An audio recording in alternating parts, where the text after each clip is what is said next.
everyone to another episode of Aussie Tech Heads. It's episode 535, recorded 25th of May 2017. I'm your host Glenn Goodman, and joined as usual is Jason Oakley, and this week a special guest Lidija Davis, who edits techmeme.com. Hello guys, how you going? Hey, we'll go to Jace first. Hi Jace. Pretty good. How's yourself, Glenn? Yeah, not too bad, thanks. We're being watched over by the eye of God. Nice, good stuff. I wondered what that was. The Helix Nebula.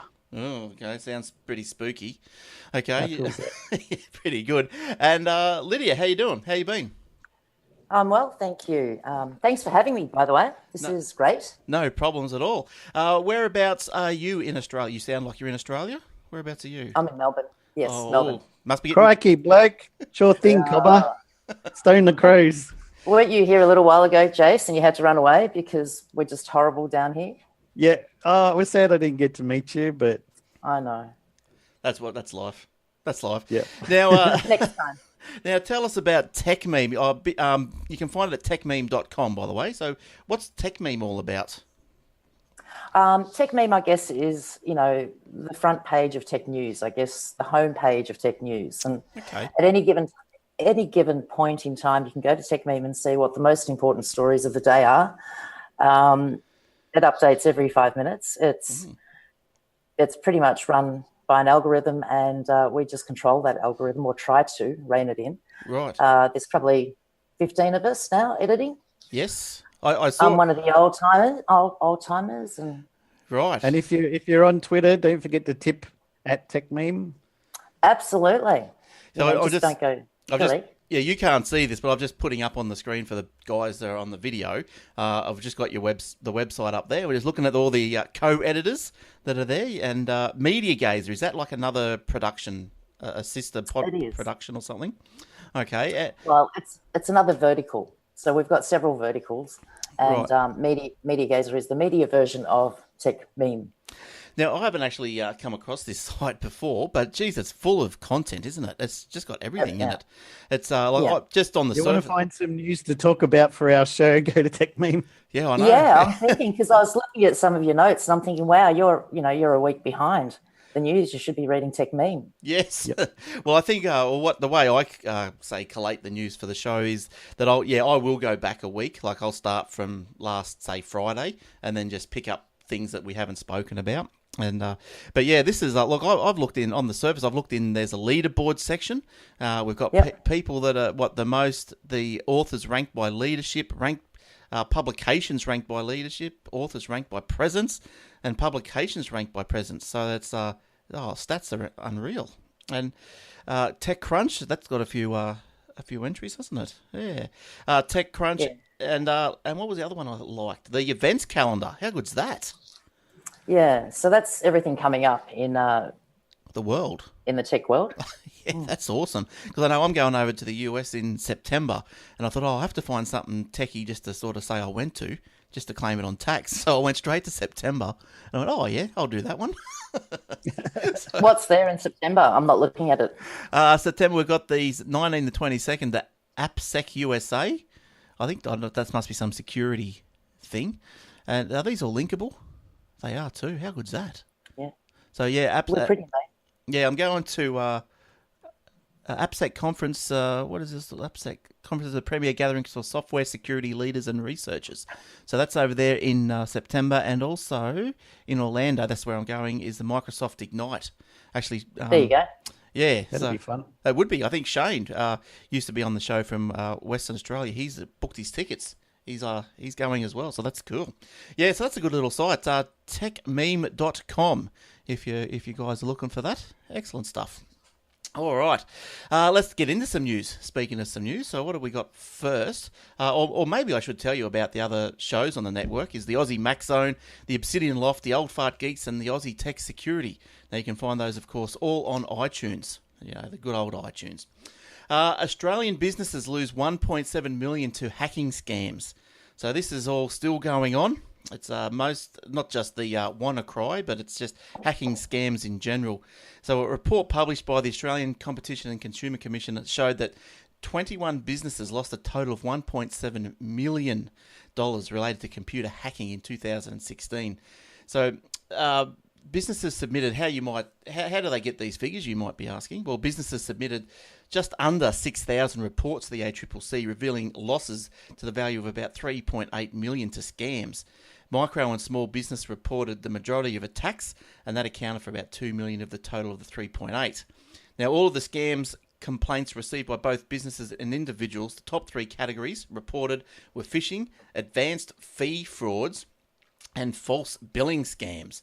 Now these false billing scams, I think Michael from the Aussie Mac Zone touched on this on one of these shows, and I think most of us who own a domain has probably received a false billing document or / invoice or whatever that looks like an invoice, just saying, please pay your domain renewal, for $6 million, and away you go. And that lands on the secretary's desk of a large company, it probably gets paid.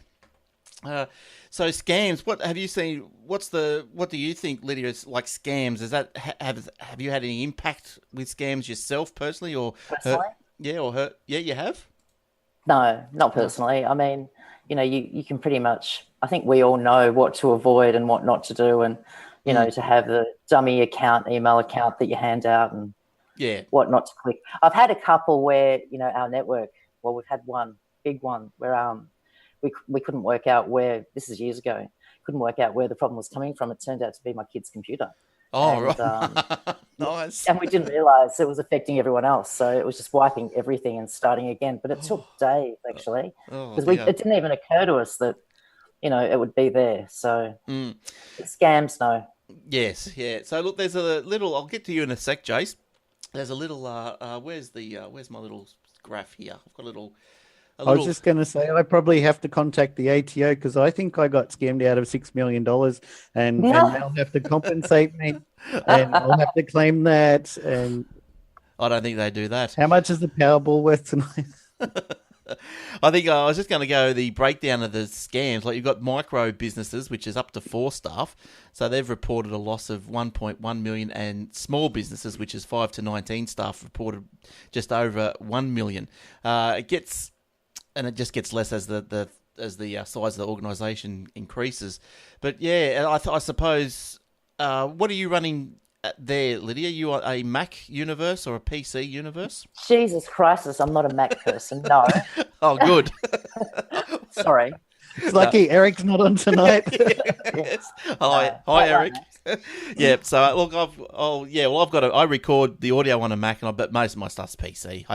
I can't handle the OS on it, so it's crazy. What about the mobile universe? You Android or OS? Look, I had the original, the original G1. Remember when that came out? The Google Android phone, the G1. Right. Jeez. I had to have that. Yeah. It's a wicked little thing. I keep it tucked away thinking, one day, this would be worth squillions because it was such a neat little trick. But I'm an iPhone person now. And that was really because my entire family had an iPhone. And I thought it's a good way you can use all sorts of apps and share things and do things like that. Yeah. And last week for my daughter's 17th birthday, she requested a Pixel. Oh, right. So she's good girl. So she's out now. We can't share anything with her easily. We can't do the find friends thing. Yeah, Mum can't track me when I go out to the parties anymore. Yep. But Google's got a cross-platform video conferencing or FaceTime, haven't they? I forget what it's called, but I think it's cross-platform. You can call, iOS to Android. Yeah, that might be what it is. It's called a telephone, Glenn. Yeah, that's right. Just ring. Because I don't know what it is. Yeah, sorry, Jace. My daughter had a LG phone, Leo, and she wanted to have an iPhone, and Mum ended up getting her an iPhone 5S or something, and she really liked that much better. Yeah, right. Yeah, well, I think everyone knows I started with a Samsung and it didn't work. So then I got the shits with it and ended up with an iPhone and been there ever since. So cool. Now, Jace, what do you think about all this hacking scams? Did you have any input further on to that? Or you come across that you've been hacked? Yeah, I was reading that when they were talking about the WannaCry, that it was the majority of computers that it got onto were Windows 7, which I thought was interesting since we were talking about how much Windows XP was out there and unpatched and it was on so many computers and old systems and stuff, but it ended up being Windows 7 was the hardest hit. And I think you'd even mentioned last week or the week before that Windows 7 was still the biggest install out of all of Microsoft's operating systems at the moment. Yeah, I think it was. I think, because XP was like the third. Like still the third largest in the world of installs. But but speaking about that WannaCry, a French researcher has found a way to potentially unlock the encryption. But it's got a lot. Yeah, it's got lots of. Just don't have turned off your computer since you got it. That's right. That's exactly right. There's a lot of do's and don'ts, so it's pretty complicated. But the researchers have cautioned that their solution only works in certain conditions, namely what Jace just said: if your computer hasn't been rebooted since becoming infected, and if you do fall victim, you apply the fix before WannaCry carried out its threat to lock their files permanently. So, and it was only for certain machines too. It was for XP 7 2003, really. Yes, you're talking about the WannaKey. That's right. Yeah, the WannaCry or Crypt or whatever you want to call it. No. Yeah. This international known hacker, this Benjamin Delpy, he's developed a free tool for decrypting infected computers without paying the ransom, and it's called WannaKiwi. So I don't know whether he's a Kiwi or not, but it's called WannaKiwi. If you Google it, you'll be able to find it. And I'd probably use it as your last resort if you've been infected. I don't know if I'd be. And if he helps you out, you can make a donation of $6.60. Yes, but I don't know. XP. What Windows are you running, Lydia? I would imagine 10. 10. Yeah. So I had to be pulled into it, like, kicking and screaming. I didn't want. I was so afraid of it. I just hated the thought of it. Where were you? We'll still waited to the last minute when they said, you've got a week before we start charging you, and I went, oh. Yeah, rightio. How one of our co-hosts, Will, he still won't go for 10. He's like, I'm going to stay with 7 I'm not going to go any further than that. Oh, I don't know why you want to stick with 7. What were you doing before 10, Lydia? Were you 8 or you just went from 7? 8. Yeah. Oh, well, wasn't a big jump. I think 8 was probably worse than 10 if you want to look at it that way. Well, yeah. Yeah, so 10 was look, because I fix them and do all that sort of stuff. I got 10 as soon as it came out. I had a look at it and so update to 10. So 10 is good. All right, so that's the WannaKey. So just Google it. There's a couple of links in the show notes if you can't find it. I've got the WannaKiwi decryption tool linked to that and a bit of a step-by-step process. But look, hopefully you'll never even have to do it. It's only if you've got XP or something, so you should be on to 10 by now anyway. All right. You can find the show notes, by the way, at aussietechheads.com.au/podcast. A new website coming soon. I probably should have actually turned that on, this week, because I think I'm as far as I'm going to get with it. Talk real sexy to it and turn it on, yeah. Oh, yeah. She knows what I like. All right. All right, Jace, what other stories or what news have you got for us this week? Well, since we've been on the subject of these worms and the NSA exploits, researchers have discovered a new worm that utilizes exploits leaked from the US National Security Agency, NSA, following the destructive WannaCry ransomware outbreak. Dubbed Eternal Rocks, like WannaCry, the worm targets vulnerable implementations of Microsoft's server message block SMB file sharing protocol. Penetration tester Miroslav Stampar, also a member of the Croatian government computer emergency response team, captured a sample of the worm and posted an analysis on GitHub. Eternal Rocks is also known as Microbot MassiveNet and Blue Doom. It utilizes 7 SMB exploits: Eternal Blue, Eternal Champion, Eternal Romance, and Eternal Synergy, along with Double Pulsar, Architouch, and SMB Touch. Eternal Rocks uses a 2-stage attack on target system, starting with infecting unpatched Windows systems and downloading further malware components and a Tor browser for obfuscated communications with command and control server. The second stage of the attack sees Eternal Rocks activate after 24 hours with the above SMB exploits downloaded and the worm scanning the internet for systems that listen on TCP port 445. So at this stage, it doesn't do anything like encrypting or anything like that WannaCry does, but it's got access to a command control center, so at any time they could make your computer do whatever they want. So your day-to-day job, Jace, you're detecting spam or something? I've never really known what you do exactly. None of these are coming through spam or emails whatsoever, so there's not much we could do to stop it. It's all going through the internet and just connecting from computer to computer automatically. So what? So how do you detect spam in the emails? Like whose emails?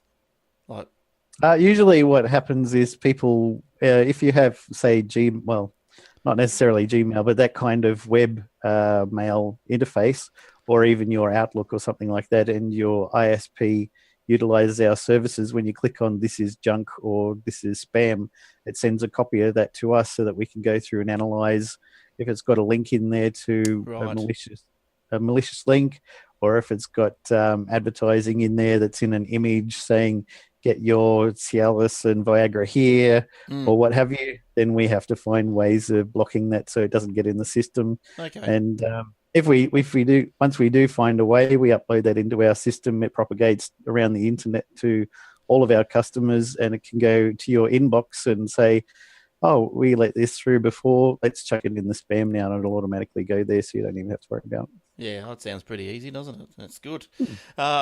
Keeping you busy, I'd imagine. Yes. Yes. Lidija, what sort of security do you have on your PC? Do you know what you've got, or you just let it antivirus? I let it go, basically. Yeah. I click on so many things a day that there's just, so little I can do about it, because in reality, the stuff that's going to hurt me hasn't been patched yet. People don't know about it yet because the bad guys are getting in there, before the security guys are fixing it. So there's not much I can do except sort of be as careful as I can be. And yeah, that's right. Yeah, well, I think Windows 10 has got it's got a little defense system going on, and I suppose if worse comes to worse, you just blow the whole computer away and start again, don't you? Trust in Microsoft. Yeah, that's right. So you gotta. Well, yeah, you have to. But until you get remember when Windows 7 was out, they had their Security Essentials, which was their antivirus software you could download. And then, like, I was using it, and because I'm thinking, well, who would better know how to protect your machine than Microsoft? So download the Security Essentials, and then about 2 years or whatever after the release of this Windows 7, Microsoft has put up on their blog, oh, don't trust our Security Essentials, go and get something else. So, I don't know what the hell was going on there, but that's the weirdest thing I've ever heard a company say. I think because they just did the basic stuff, they weren't going to employ a full team to monitor 24/7 and upload signatures and stuff. They're just like, what's something big like WannaCry or any of the large viruses or worms going around, and block those. But if you want full coverage, you should go for someone else and actually pay money. There's a place in Melbourne, Micron 21. Now it's a data center, and apparently it's so confident that in its ability to mitigate against a DDoS attack that it's calling on the IT community to try to breach its defenses during a live demonstration. Now, attack would be a bad idea. Well, yes, it would from be the Department of Stupidity. Yeah, it's like a really bad PR stunt, isn't it? Really? Well, it's probably good. It possibly really good or really bad. So we won't know until after the weekend. But which one's your money on, Glenn? Yeah. Look, anything can be hacked. So, but the would-be attackers at OzCert can hit either a Micron 21 protected or unprotected network, where the company predicts they will see the mayhem or the attack being created, along with seamless mitigation. Now, participants can choose the duration, size, and other attack configuration before launching the error attacks, and will see Micron 21 systems identify, monitor, and mitigate each attack. So, look, believe this is a little picture here of inside Micron. That's what it said anyway when I Googled it. Now, Micron's DDoS protection is made up of multiple layers. This is if you're interested at all. Multiple layers of physical hardware to inspect, scan, and filter traffic at the packet layer. So, Brocade Edge routers identify and sustain legitimate traffic. DDoS mitigation from Silicon Valley headquartered vendor NS Focus inspects the metadata of packets for known attack patterns against the zero-day database. A10 load balancers distribute clean traffic, and Juniper firewalls provide a final layer of defense. Well, sounds pretty good, doesn't it? But we'll see. Yeah, we'll see. So I think, it sounds to me like these guys, they want to attack the actual system. It's not like a development part of it or anything. But I think what would be worrying me, if I was Micron 21, would be not just the would-be hackers at this OzCert, but maybe, proper hackers that get around the world. They've said, oh yeah, these guys reckon they're so tough. Let's get him. Let's get him. We'll see what happens. And then trace them back to where they originate and send the feds. Yes. So look, it's a trap. You could imagine that if this was successful and Micron 21 did prevent DDoS attacks, maybe they're going for the census tender or something. But who knows? Taken on IBM, right? Well, IBM, didn't the government drop them? Have they been dropped yet? They should be. They'll probably just give them another bunch of $1 million and off they go again. Yeah, but so I don't know. It could be a good or a bad thing. So we'll see what happens after the day, I guess. Now, going back to the tech meme, Lidija, how do the stories sort of come to be? Like they're just all picked up. What are they like? Does your system like subscribe to say so many RSS feeds and just pick out keywords and then plonk them on the? Yeah. So it looks at links and it looks at different types of how many people are talking about this topic, and that's what I was just going to say about Micron 21. When was the new news released this morning our time? So at least 11 hours ago, and how many people have written it up? Let me do a quick search on Google, and it's 2. Right. There's jack shit chatter about it. Sorry, I don't know if you have to cut me out there. No, that's all right. That word's allowed. Yeah. So no one's talking about it. So we would never pick it up because it's it really, to me, I've been looking at. I was having a bit of a rant to Jason last week. This is what I do day in, day out. I look at news, I see what's coming out, and you can tell, you get the same old pictures day in, day out, and you can see what's being plugged as the notice us email versus the wow, we've got some news. And so I guess our algorithm picks it up and points it out to us. Sometimes it misses it, sometimes it picks up a lot of crap and we have to get rid of it. And our job is basically to curate that. And over the last year or so, we've actually been writing the headlines because we used to get very tired of the baity, clickbaity. Yeah. And you won't believe what happened next. Yeah. I know. Well, how many times do you click on those ones? No, but I mean, people do. And, oh my God, this guy got out today and quick click. Oh, no one cares. Yeah, that's right. So we started writing the headlines ourselves. Not everyone was pleased. A lot of, some bloggers got a little bit upset about it all because, So perhaps they should write better headlines in the first place. Yeah, that's right. That's exactly right. When someone clicks on a link from the site, I'm not sure if you know how it all technically works too much, but I'll give it a shot. I'm not allowed to tell you, Glenn, because I'd have to kill you if I told you anything about it. Oh no, I'm doing my own little tech news memes. Right.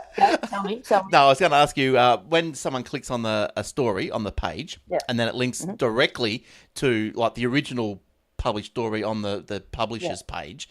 Do they know that you've referred them? Like, is there stats? There probably would be. I'm assuming. Yeah, it would do. Yeah. Do you have stats on your page? Yeah. You see who Apache referrer link and stuff like that. Well, there's some places I know. There's a news place I go to get some of my news from, and every time you click on the link, it'll take you to the page, but it adds like a bit to the URL. No, we're not awful like that. No, that's good. No. Yeah, so we're very nice people.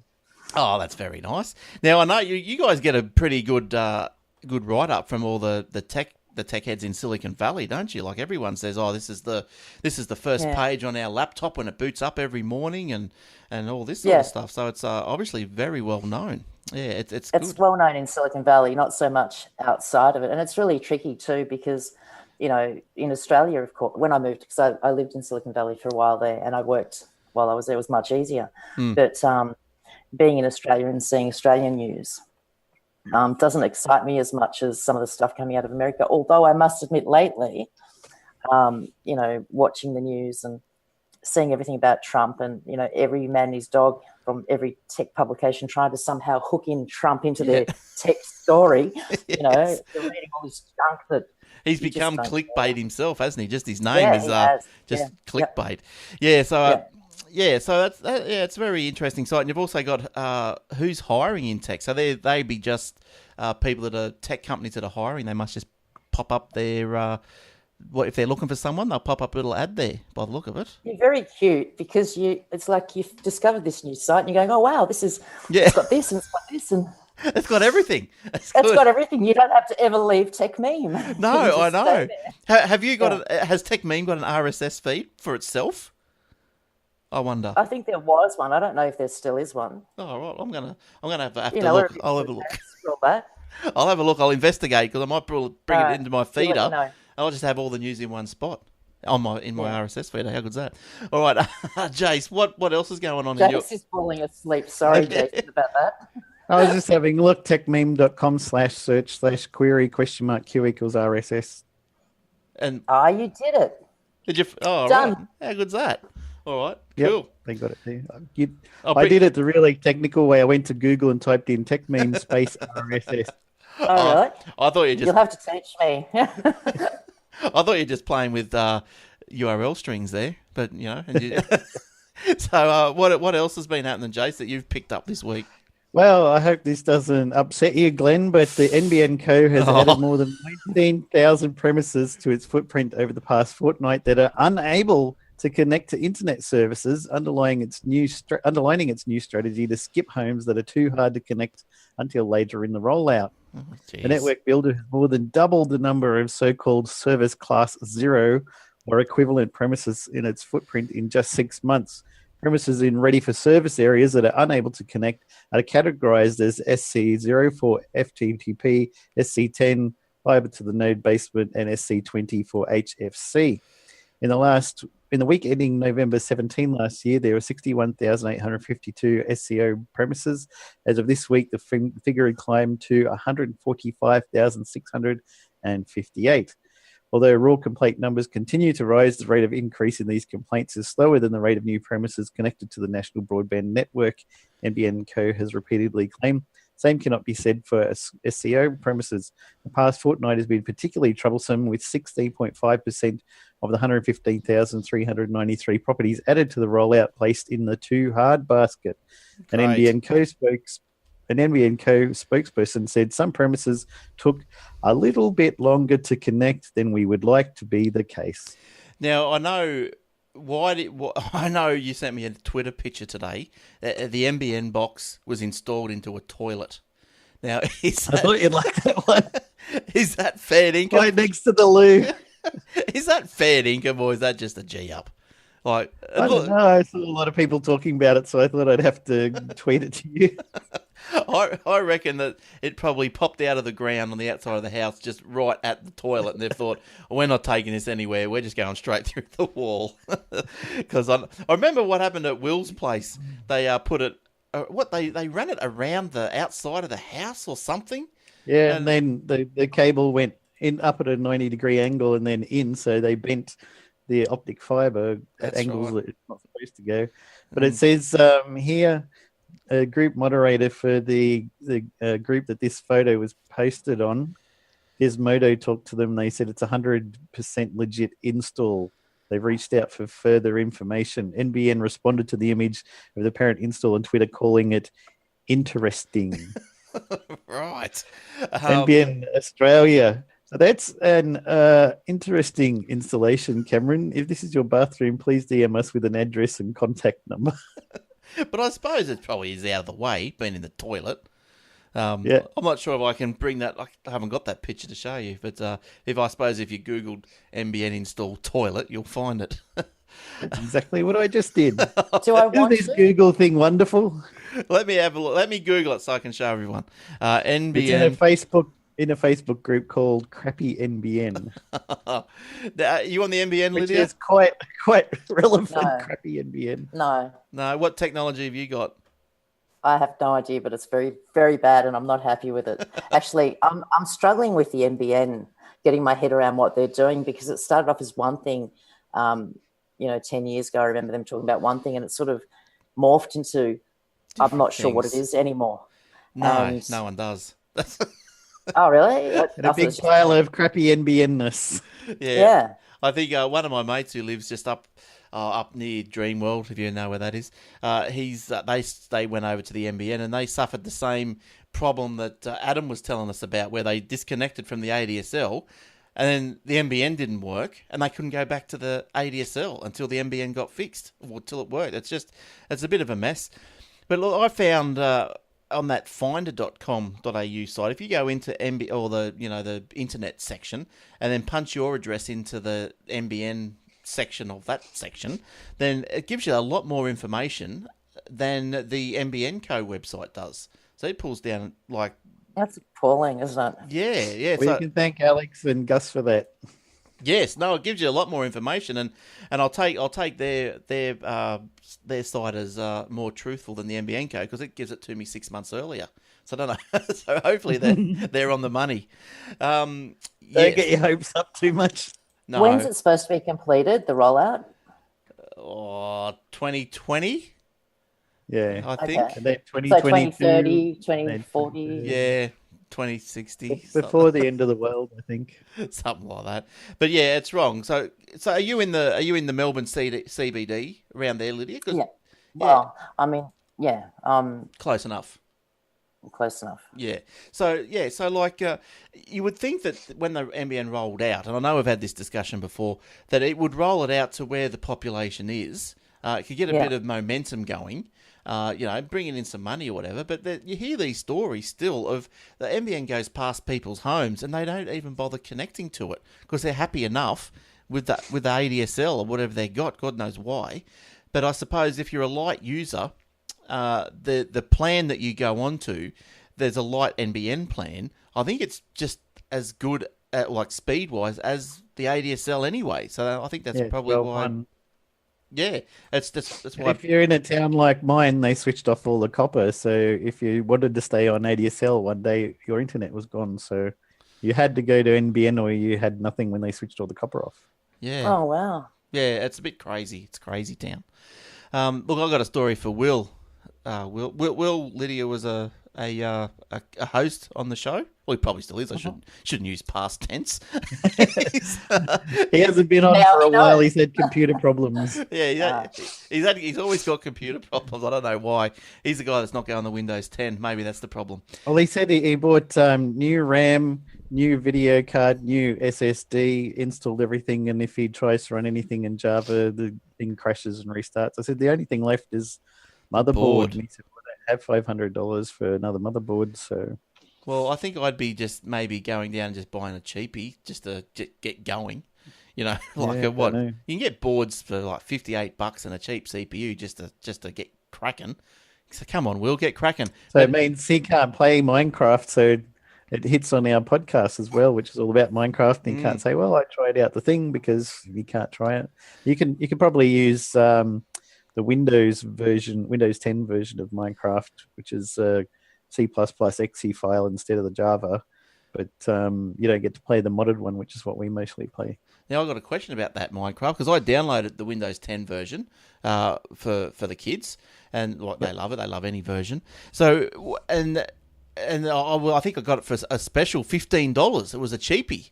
Yep. So that was really good. Just for Windows 10, yep. They got an introductory price going for a while. Yeah, and so does that mean that the actual PC version is going to go away? And then the Windows 10 version will be the PC version? Like, are they... No, because they have to keep it in Java so it'll run on Mac and Linux and as well. Right. So what happened was they wrote it, Notch wrote it in Java, and it would work on Windows, Mac, and Linux. And then Microsoft came along and bought it. They bought into it, and they started writing a version for the mobile devices, but you can't really run very well in Java on mobile devices, so they wrote it in C++, and then once they had most of it written in C++, then they could easily port that to Windows and just recompile it with the Windows libraries to have a C++ version. Right, which some systems can run better. Some people don't like Java because it can be a bit laggy. Some don't like it because it's another place for exploits to get in. There's always holes in Java, just like Adobe products.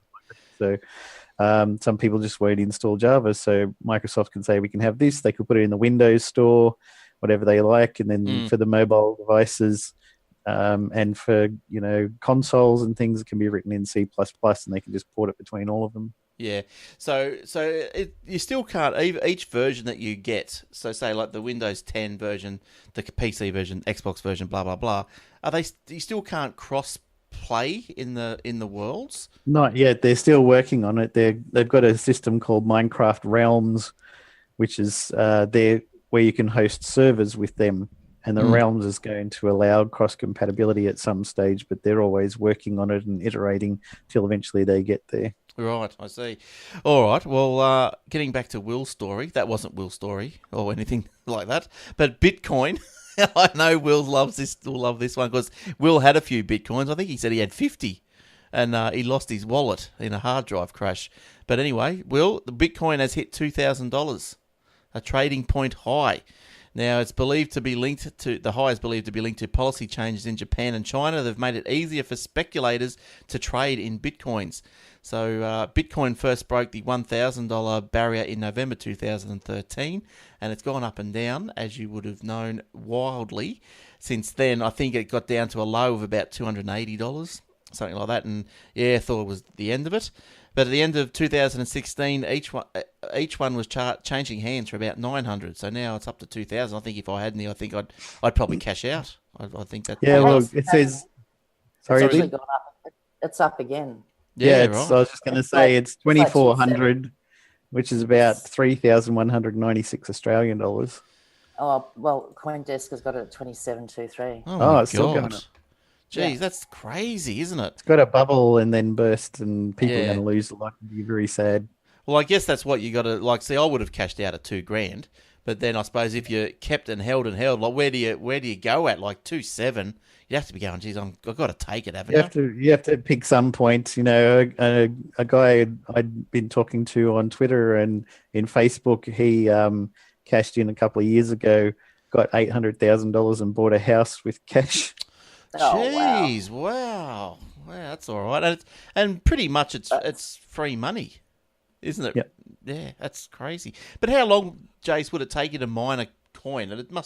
You'd probably never do it. Now it's not worth it really, because the amount of money that you spend in electricity and time and effort to generate the coin is about the same, much cheaper to just have the money in the first place. You're spending all this money on the electricity and stuff. Hardly worth it, because you get a tiny fraction of a coin after hours and hours and hours of calculation. And you want to have a really good setup with GPUs, not CPUs. They're too slow. So you can also buy Bitcoin servers, the place that we host our Minecraft server with at Net Presence in Sydney. They have Bitcoin servers that you can buy, and they'll just sit there all day mining for you.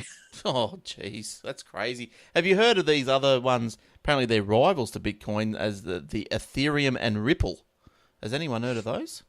I think Microsoft is with Ethereum. Oh, yeah. What was that? Sorry, Lidija? No, you're gone. You're muted. You muted yourself. But we'll wait till... Sorry. There we go. I was saying there are quite a few of them, and you really are doing yourself a disservice by not reading Tech Meme there, Glenn. You know about these. I probably would. But yeah, I'll have to put my finger out. Yeah, so I did download Bitcoin once to try and do it, and I think it had to download 20 gig to get going, and I did that, and I just couldn't handle it. So how long ago was it? Maybe 12 months, something like that. Yeah. Wasn't long ago. Still too late. Yeah, well, I just wanted to just see what it was all about, just see if I just see, and not that I was, trying to do it to really make anything out of it, but I think there's other things. Is there a blockchain or something? Someone told me that was. That's what they all are. They're all blockchain, right? Algorithm. Yeah. Microsoft, Intel, Accenture, and more than 24 banks and other companies formed an alliance to use the Ethereum blockchain code. The members companies unveiling the new Enterprise Ethereum Alliance. On February 28. Blockchain is the technology that underpins the cryptocurrency Bitcoin, but it has uses beyond that. So, yeah, right. Well, I might do it one day when I get time. Who knows when that will be?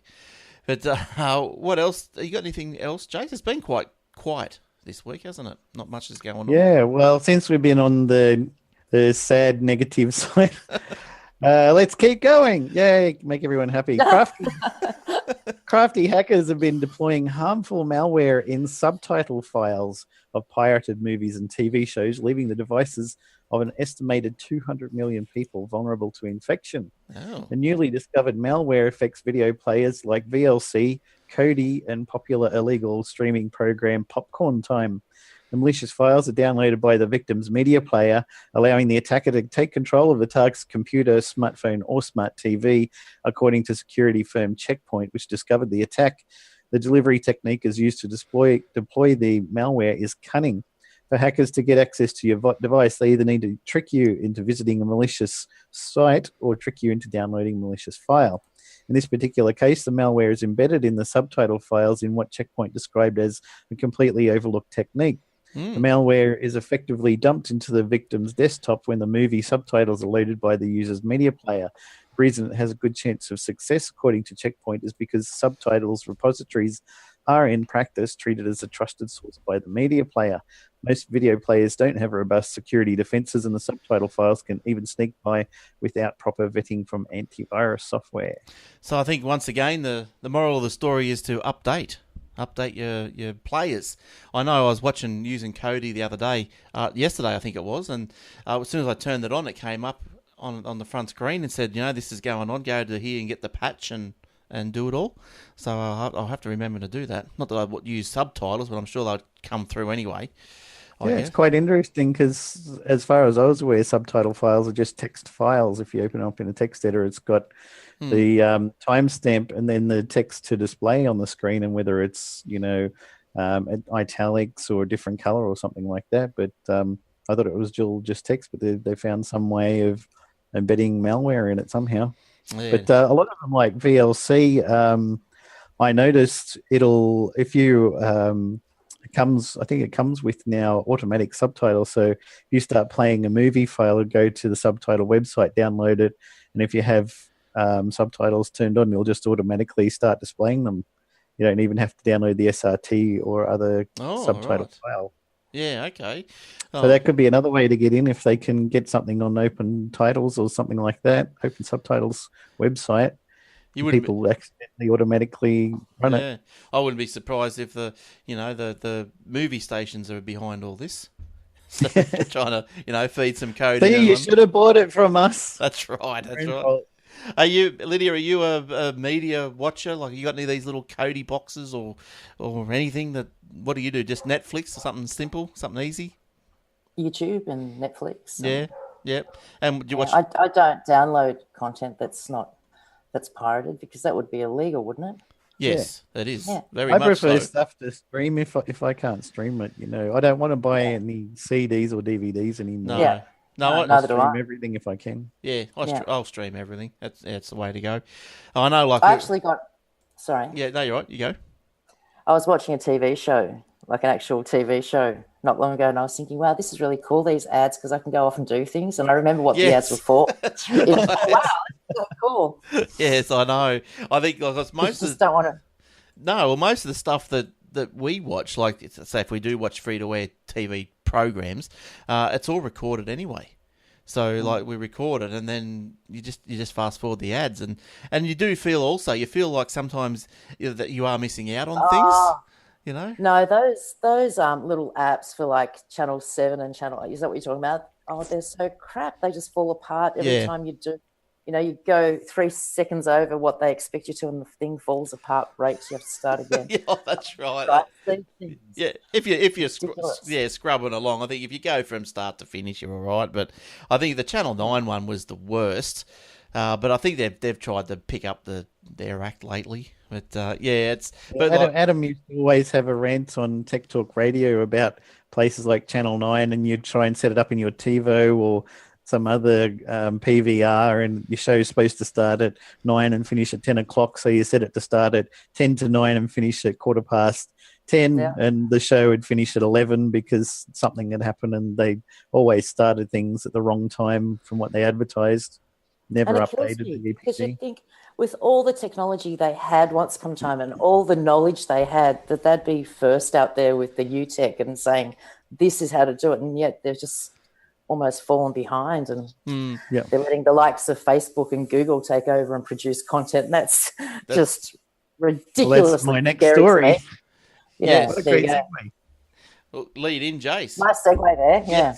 Yeah, Facebook has signed deals with millennial-focused news and entertainment creators Vox Media, BuzzFeed, ATTN, Group 9 Media, and others to make shows for its upcoming video service, which will feature long and short-form content with ad breaks, according to several sources familiar with the situation.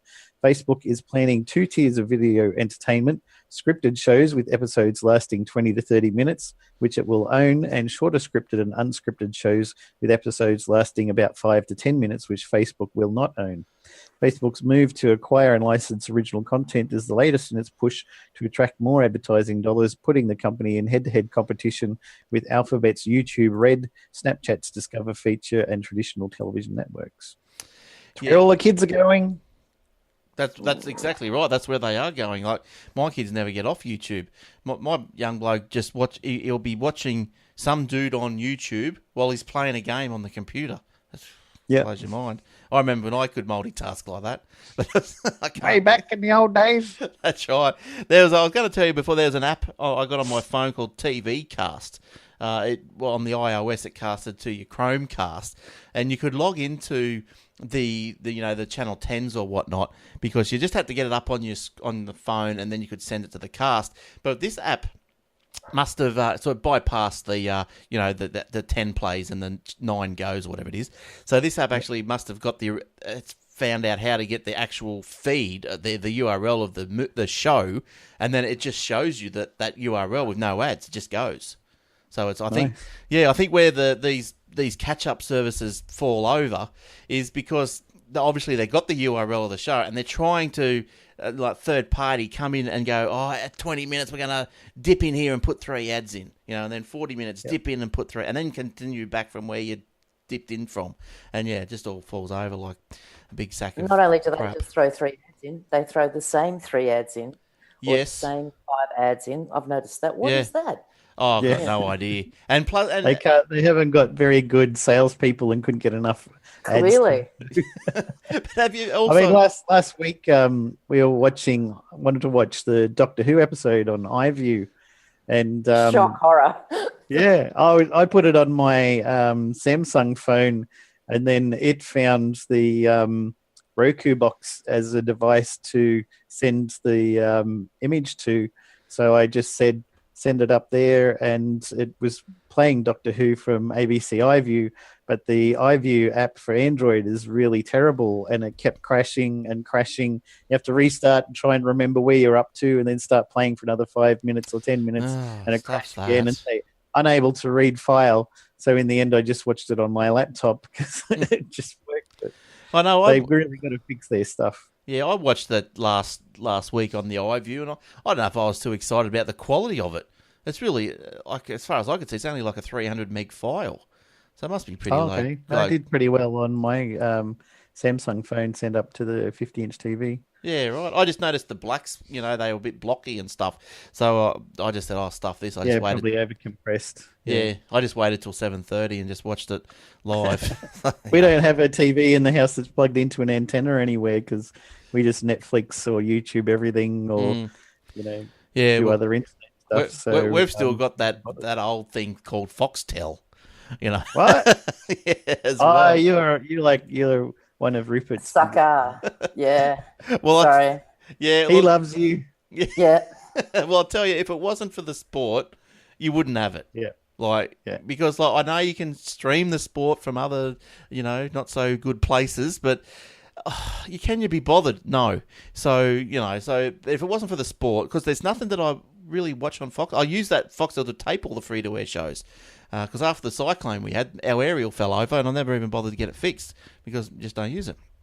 Now, what was I going to say? I was going to lead into something else. Yeah, mate. Apart from my internet being down again for a week. But anyway, fueling a mental health crisis, Instagram has been voted, well, maybe not voted, but it has been identified from a survey as being the worst social network for young people's mental health. The poor little darlings, they get separated from Instagram for a while and they're gone. They crumble. They just have meltdowns. So it's been ranked as the worst social networking app when it comes to its impact on the young health. This has been done, a survey published by the Royal Society for Public Health. Now, the Status of Mind survey asked just under 1,500 young people aged between 14 to 24 to score popular social media platforms on issues such as anxiety, loneliness, depression, bullying, and body image. Like, God's sake. Now, I don't know. I think there's too much time spent on all this rubbish. Young people. Well, what most of the problem is that people don't often, in the most cases, post the negative stuff. So you're having a crap day or whatever, you don't post that. But you're going on holiday and you post that, and then some other friend posts that they're going out and having fun, and you're at home, and none of your friends are going out or whatever, and people get anxiety and depression because they see all this really cool, fun stuff happening, and it's not happening to them. But each person only has one thing, maybe once or twice a year. But when that's all you see is you're following 600 people and they're all doing one thing once or twice a year. It looks like everybody's got such a big social life and has all these friends and stuff. And you're there, well, I've got a couple of friends and I never go anywhere. So they get depressed, and that's what causes the problem with social media. Yeah. And because you're right. Because, how often do you sit down on Facebook and you go, oh, such and such is alive? Because you don't hear from people, and all of a sudden they've taken a picture of some hamburger or a picture of a beer between their legs while they sit in front of a sunset going, oh, yeah, this is my office for the day or some crap. And you just go, yeah, good story. The Status of Mind rankings from highest to low. YouTube actually came in as the most positive social media app.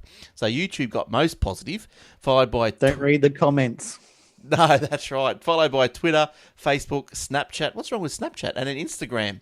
I thought Snapchat would be pretty good. I like doing all the filters and then doing funny faces. Did you see? Put your puppy dog ears on. Yeah, that's right. There was a funny one, Snapchat I saw. It must have been on Facebook or something. There was a guy, while he was driving his car, he had a real little squashed head filter on. And then he had road rage. And he started blowing someone up at the other side. And his little head's gone. It was just so funny. It was just a real funny one. So anyway, I don't know. Yeah, social media. What you got any thoughts on that, Lidija? Social media and depression? Do you think it contributes to depression? Oh wow, that's tough. I think, I look at what the kids are doing, what my kids are doing with social media, and I think it's exactly what I did, except I didn't have the same interface. So I had the telephone, and every night I'd get home from school, ring my best mate, and gas bag for 2 hours. Yeah. That's what they're doing. That's exactly what they're doing. So, and I envy that. I think that's great that they can sit there and chat to people, and like I'll often see both of them sitting there doing homework and texting in between it, and they're just organising other stuff as it goes through. They check they use it for everything. I was telling my dad actually, because he said to me, "Why are these kids walking around the house like this all the time?" Yeah. And I said, is there nothing, for them to do except be on that phone? And I said to him, it's not a phone, it's a computer. And he said, what are you talking about? And I said, well, this is where Jamie will get her, school reports, and this is where she'll get her assignments, and this is where she'll talk to her teachers, and this is where she'll talk to her best mate when she's having a bad day, and look at Snapchat and look at Instagram, and and I'm trying to show him all these things, and then he gets excited when we're coming to visit him, and he'll use Find Friends to see where we're going, where we are, how far away we are. He likes sharing photos with us, and I'm saying, well, you're using the same thing.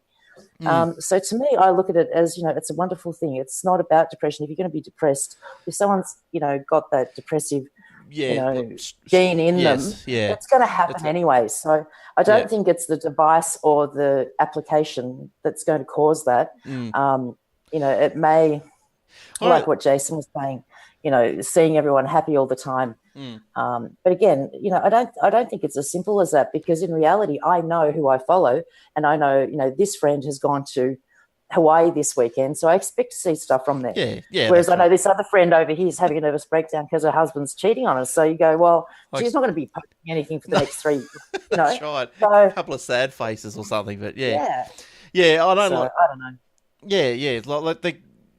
I think because my kids aren't allowed on Facebook. I don't let them on Facebook as yet. They're too young. How old are they? 11 and 9. So I think that's probably a bit too young. They get their jollies out of FaceTime and all this sort of stuff. But yeah, so look, I try and teach them, like, remember, like, there's so many, it just happens that the world today is like, whatever happened to like sticks and stones may break my bones. And I just try and instill that sort of philosophy into them, and like say, well, don't worry. That's what it's about. Yeah, don't worry about what Joe's doing over here. Just worry about yourself. Don't worry what you get. So what? He called you a name. Who cares? Yeah. Like, yeah. What does that matter? And I think that's it. It's about, parenting them right. And if you do that, they're fine, no matter what they're using, whether it's Facebook or Snapchat or, so I think you've got the right idea there. We didn't let our kids get onto Facebook until we left Silicon Valley, actually. And the only reason, and I wasn't on Facebook either, I refused to go on it because I just disliked the idea of it.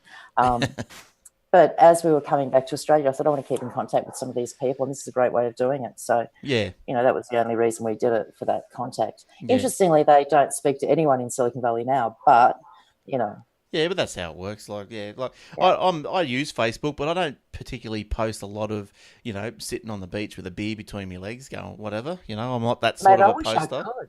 Yeah, I know. I wish I could. Exactly. Every night. Yeah. I could post. Yeah, I know. I wish too. But but anyway, bring your kids up to sticks and stones thing, and gives me a good excuse to bag them out as well. And say, well, I'm trying to toughen you up. Now, Australia gets this is the last story for the week. Australia gets its national guidelines for driverless car trials. So the National Transport Commission. So there have been driverless car trials before in, I think, South Australia, but now what this is like national guidelines, and so it hopes to promote, just more trials, and get the driverless car thing up and running. So the National Transport Commission and Aust Roads in November sought input onto the guidelines for on-road tests involving automated vehicles in response to a request issued by the Australian Transport and Infrastructure Ministers. Now, the guidelines note that in Australia, vehicles cannot legally operate in highly or fully automated driving mode on public roads, with organisations seeking to stage trials requesting authorisation from state and territory road transport agencies. Now, NTC, that's the NTC's, the National Transport Commission CEO Paul Retter, said, "We have worked closely with vehicle manufacturers, technology developers and federal, state and territory governments to ensure our approach to trials is nationally consistent and reflects national best practice." So I guess they reckon for some reason that Australia is a good place to do some testing. They reckon it's the harshest country in the world to take your car driving. So I don't know, maybe we'll see. But yeah, I don't know. I don't know what I think about driverless cars. I suppose if they don't crash, they're probably good. But yeah, they're good driverless cars. Drive home after the pub, something like that. That'd be good. But apparently Apple's getting into it soon as well. But Google's had them going for 100,000 kilometres without any accidents, except for when somebody tries to take over and then they crash the car. So yeah, I think I'd be happy. You're going out for a night with friends and nobody wants to be the designated driver because that sucks, right? Yeah. Just let the car drive you home and drop you off, especially if it's a taxi one from Uber or something. You just say, pull up here, your mates hop in, it drives off, drops everyone home one at a time and charges you whatever, and everyone gets home safely and they can all be sloshed. Yeah, exactly. That's the only good thing about it. Yeah, all right. Driverless cars, you jump in one, Lidija? No problems? I would absolutely. Yeah, good stuff. No question. I trust the other thing robots. is I like robots. There's a lot of people in Sydney who live in like the Blue Mountains and can take 2 to 3 hours to get to work and home again. You might as well just let the car do all the driving and you can sit there watching YouTube or watching Netflix or something. Yeah. Well, why not? Why not? All right. I don't think, has anyone else got anything they want to get off their chest? I think that's all. For me. Yep, good stuff. All right, so you can don't forget the Aussie Tech Radio. Yeah, just download the TuneIn Radio is the easiest way to get it. The TuneIn Radio app, cross-platform, and search for Aussie Tech Radio. And it's a wall-to-wall, 24/7 podcast from Australia and New Zealand, and new shows every Friday. So if you have a podcast that you want me to put up there, just come along and email me and we'll stick it up there. Shows that you can hear on there are like Tech Webcast, Vertical Hold, Two Blokes Talking Tech, all that sort of stuff. This show, the Aussie Mac Zone, and whatever. So tune into that. Find us at facebook.com/Aussie Tech Heads, youtube.com/Aussie Tech Heads, and the hashtag on Twitter is Techheads, AUS Techheads. Contact me, Glenn, at aussietechheads.com.au, Jace at Warlock at aussietechheads.com.au. That'll get there. And Lidija, anywhere they can contact you through TechMeme, I guess? Yep, Lid at TechMeme. Yep, good stuff. And that is techmeme.com. I think that was right, wasn't it? TECHMEME.com. It is. All right, good stuff. Well, thanks for coming on, Lidija. Thanks for joining us. Thanks for having me. No problem. It was lovely. No problems at all. Thanks for your insight into what goes on in the TechMeme, which I've never heard of, but now I have. Excellent. All right. Good. Thanks, Jace. Thanks for coming in. No worries. Good to see you again. We'll be back again next week. You and your eye. We'll see you. We'll see you next week. Good stuff. And we'll hopefully be seeing you guys as well. So until next week, take care, and it's bye from all of us. Cheers. Ta-ra. Bye.